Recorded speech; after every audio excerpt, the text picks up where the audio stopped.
लोक निर्माण मंत्री राकेश सिंह की प्रेस कॉन्फ्रेंस 19-20 अक्टूबर को पीडब्ल्यूडी और इंडियन रोड कांग्रेस का संयुक्त सेमिनार है। अनेक राज्यों और निर्माण विभागों से 450 डेलीगेट्स भाग ले रहे हैं। राज्य में इंफ्रास्ट्रक्चर डेवलपमेंट में नई तकनीक को बढ़ावा देना है। निर्माण प्रक्रिया को तेज, उच्च गुणवत्ता और कम बजट में इंफ्रा बढ़ाने पर फोकस होगा। 10 महीने में पीडब्ल्यूडी की कार्यप्रणाली बदली है। डॉक्टर मोहन यादव के मार्गदर्शन में पारदर्शिता और जवाबदेही पर जोर दिया गया है। इसके लिए हमने लोकपत ऐप भी लॉन्च किया था। साथ ही लोकपत ऐप पर आई शिकायतों के 95% का निराकरण हुआ। जिसका नहीं हुआ, संबंधित अधिकारियों पर कार्रवाई हुई है। NHAI की टेक्नोलॉजी को पीडब्ल्यूडी में लाने का निर्णय लिया गया है। डामर से बनी सड़कों में सबसे बड़ी चुनौती गुणवत्ता होती है। अब इंडियन ऑयल और HP से तय गुणवत्ता वाले डामर को ही इस्तेमाल किया जाएगा। एरियल डिस्टेंस के आधार पर सड़कों का निर्माण करने की योजना आने वाले दिनों में है। अब मध्य प्रदेश में लोक कल्याण सरोवर बनेंगे। सड़क निर्माण में इस्तेमाल होने वाली मिट्टी केवल एक जगह से निकलकर वहां जल स्रोत बनाया जाएगा। पिछले दिनों गड्ढा मुक्त सड़क अभियान चलाया था। गड्ढों के वास्तविक सत्यापन के लिए अधिकारियों को दूसरे क्षेत्रों में भेजकर निरीक्षण हुआ और रिपोर्ट सामने आई है। जिम्मेदारों की कमी के बाद 11 EE को नोटिस जारी किया है। पीडब्ल्यूडी विभाग के फील्ड इंजीनियर्स के लिए समयबद्ध प्रशिक्षण की योजना बनाई जा रही है। पीडब्ल्यूडी विभाग के जो भी प्रोजेक्ट लेट चल रहे हैं उनकी समीक्षा मैं स्वयं करूंगा। 48,000 किलोमीटर सड़कें हमने ली थी।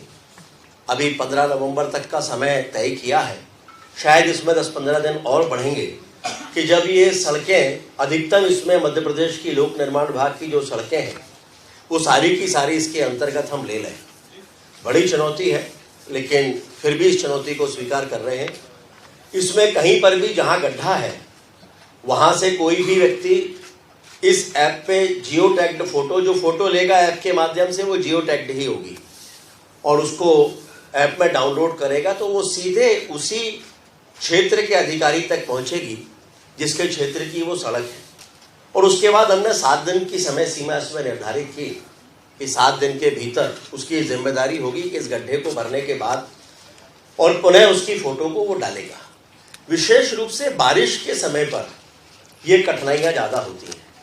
बारिश में कोई ऐसी पद्धति नहीं है कि स्थायी रूप से उस गड्ढे को पूरे तौर पर भरें और वो बहुत अच्छी गुणवत्ता से भर भी जाए, लेकिन उसके कारण कोई दुर्घटना ना हो उस गड्ढे के कारण, ये विभाग की प्रारंभिक जिम्मेदारी होती है और इसीलिए उसको इसके माध्यम से, ऐप के माध्यम से भरने का तय किया था।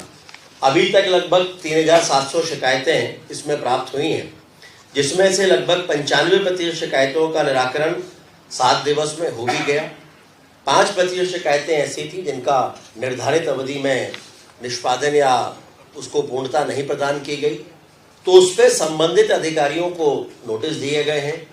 पूरे विभाग ने उस पर बड़ी तैयारियां की। मैंने खुद भी प्रदेश में अनेक स्थानों पर उन सभी कार्यपालन यंत्रियों से और क्षेत्र के अधिकारियों से चर्चा की थी जिन्होंने या तो अच्छे काम किए थे या जिनके क्षेत्र में ये काम बाकी रह गए थे, और उन्हें इस बात की गंभीरता की ताकीद की गई थी कि भविष्य में इसकी पुनरावृत्ति होगी तो कड़ी कार्रवाई आपके खिलाफ होगी।